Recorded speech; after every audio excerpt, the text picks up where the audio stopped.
अब के हो भन्दाखेरि हामीलाई भोक लाग्यो भने खानुपर्छ खाना, रमाइलो गर्नको लागि गाउनुपर्छ हामीले गाना, अनि फेरि पानी पऱ्यो भने हामीलाई चाहिन्छ छाना होइन। त्यस्तै अब होइन म चाहिँ बसिरहेको थिएँ घरमा, ल म त यहाँ आएँ, अब चिया खान्छु तपाईँको भरमा। ल अब तपाईँको नि के छ एउटा यसो भन्नु त। ल अब जिम्बोको स्टाइलमा है त म पनि सानोको दिइहाल्छु है त। छोडेर गयो तिमीले मन भयो मेरो छिया छिया, अब के छ र जिन्दगीमा तिम्रै मिठो याद, अनि यो साथमा मिठो मसला छिया। आऊ सँगै बसेर खानुपर्छ। विजयलाई पनि के भन्न, दुई शब्द भन्न आग्रह गर्दछु।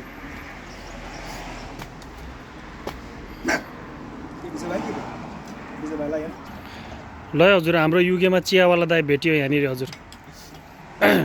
यो पैसा चाहिँ कति हो हजुर यहाँ? आज आज उधार हो, भोलि नगद हो। आज उधारो भोलि नगद? मसँग त फेरि आज पैसा छ, भोलि त फेरि नहुन सक्छ नि हजुर। ठिकै छ, आज अब सुरुमा यसो ट्रायल गर्नु पऱ्यो नि, सुरुमा कस्टमर तान्नु पऱ्यो नि।